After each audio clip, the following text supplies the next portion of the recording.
Did China's new AI model just outperform Claude? Here's what really happened. A new AI model out of China is starting to make serious noise in the tech world. The model is called GLM 5.2, and early hands-on testing suggests it may be able to outperform Claude Opus 4.8 in several real-world coding and design tasks. But this is not as simple as saying one model is better than the other. Both systems were tested using the same prompts, the same build challenges, and the same expectations. The final result? GLM 5.2 came out ahead in 4 of the 5 tests. That sounds massive, but there is an important catch behind the hype. In this video, we are going to break down how GLM 5.2 performed against Claude, where each model was strongest, why developers are paying attention, and why the smartest strategy is not to pick one model. The smartest strategy is to build a system that can use both.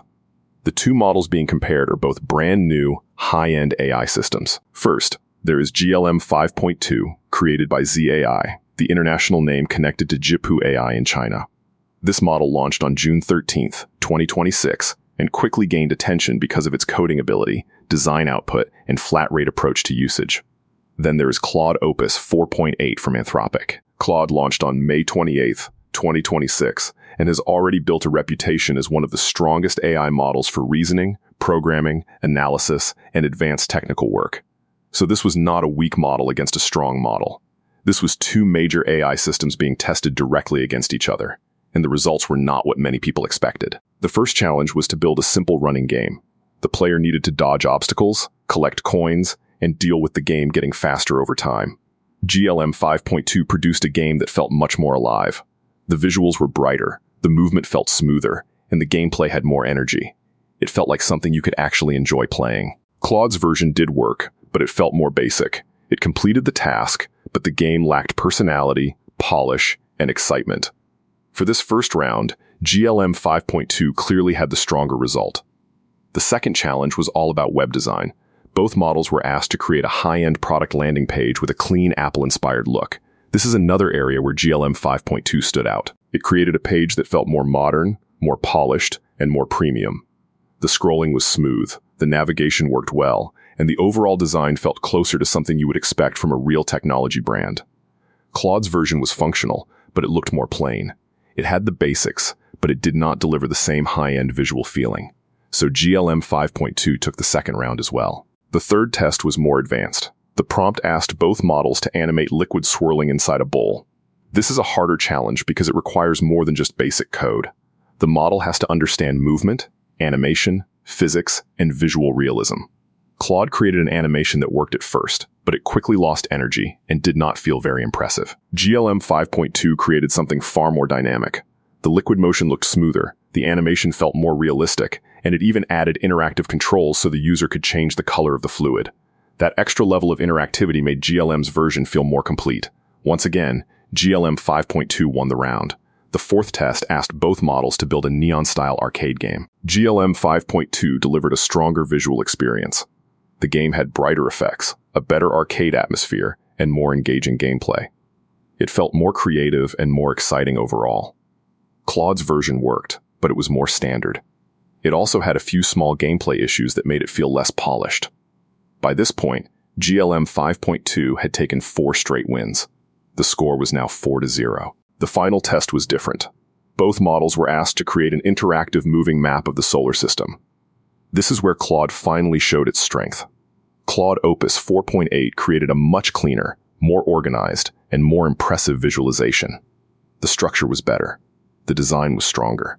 The overall result looked more professional. GLM 5.2 still produced a working version, but Claude's output was clearly more refined for this specific type of technical visualization. So Claude won the final round. The final result was GLM 5.2 won 4 tests. Claude Opus 4.8 won 1 test. But that score does not tell the full story. The reason GLM 5.2 is getting so much attention is not just because of performance. It is also because of cost. Claude uses traditional usage-based pricing. That means every prompt, every code generation, and every large task can add to your bill. For people who only use AI casually, that may not matter much. But for developers, creators, agencies, and entrepreneurs who use AI all day, those costs can grow fast. GLM 5.2 is interesting because it offers a flat monthly subscription model for coding tasks. That changes the way people think about using AI. Instead of worrying about token costs every time you run a prompt, you can use the model more aggressively for bulk creation, testing, and rapid development. That is a huge advantage if the model can continue producing strong results. A lot of people will look at this and immediately ask, which model should I use? But that is the wrong question. This should not be about choosing one side. It should not be about China versus the United States. It should not be about flat rate pricing versus token pricing. And it should not be about declaring one model the permanent winner. The smarter way to think about this is simple. Use each model for the task it is best at. GLM 5.2 appears to be very strong for fast builds, visual projects, landing pages, simple games, animations, prototypes, and bulk coding work. Claude Opus 4.8 still appears stronger when the task requires deeper reasoning, cleaner organization, careful analysis, and high-level technical review. So instead of replacing one with the other, combine them. That is where the real advantage comes from. Here is how this could work in a real business or creator workflow. Imagine you need a landing page for a new product. Instead of asking one model for one version, you could use GLM 5.2 to quickly create 5 different versions. One version could be futuristic, one could be minimal, one could be built for sales, one could be luxury-focused, one could be more corporate and professional. Because GLM 5.2 is fast and cost-predictable, it is a strong option for generating lots of first drafts and creative variations. Then you bring in Claude. Claude can review the 5 versions, compare the layouts, point out weaknesses, choose the strongest direction, and refine the final version. That gives you speed on the front end and quality control on the back end. This same workflow can be used for scripts, marketing campaigns, software projects, emails, websites, product pages, sales funnels, and content planning. GLM creates the volume. Claude sharpens the final output. To make this system even stronger, all of your AI tools should be connected to the same knowledge base. That knowledge base can include your brand voice, customer profiles, product details, business goals, content style, offers, previous projects, and rules. This way, every model is working from the same information. GLM understands the brand. Claude understands the brand. Any other model you use also understands the brand. Without shared memory, every model starts from zero. That leads to inconsistent content, repeated instructions, and wasted time. But when all models share the same context, your workflow becomes much more powerful. That is the difference between randomly using AI tools and building a real AI operating system.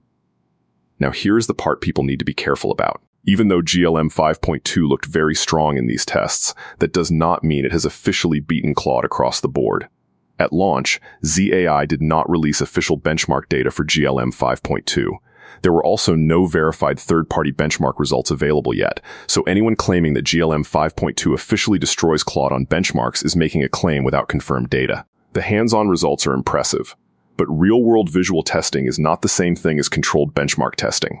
There is also an access issue. The chatbot interface, API access, and open weight release were not fully available immediately at launch. That means people may have to wait before they can fully test, download, or integrate the model into their own systems. The company may promise open source access under an MIT license, but until the files are actually released and verified, users should stay cautious. The hype is moving fast, but the actual rollout still needs to catch up. The most important takeaway is not that GLM 5.2 is the new champion. The real takeaway is that AI is moving too fast for anyone to depend on one single model. The best model today may not be the best model next month. One company may dominate coding this week. Another company may dominate reasoning next week. A cheaper model may suddenly become good enough for bulk tasks. A new open source model may completely change the market. That means your business, content strategy, or software workflow should not be locked into one AI provider. The best approach is flexibility. Build a system where models can be swapped in and out. Use the best model for each job. Use cheaper models for bulk work. Use stronger reasoning models for review and strategy. Use specialized models when they outperform general models. That is how you stay ahead. So did GLM 5.2 beat Claude Opus 4.8? In these 5 real-world tests, GLM 5.2 came out ahead in 4 of them. It performed especially well on games, landing pages, animations, and visually creative coding tasks. Claude still proved its strength with the solar system visualization and remains a serious powerhouse for reasoning, structure, and technical review. But the real lesson is not to choose one model and ignore the other. The real lesson is to build a workflow that uses both. Let GLM 5.2 handle fast generation, creative builds, and bulk coding. Let Claude handle review, refinement, deeper analysis, and final decision-making. The future of AI is not about depending on one tool. It is about building systems where every tool has a role. Because in this AI race, the winners will not be the people arguing over which model is best. The winners will be the people who know how to use the right model at the right time.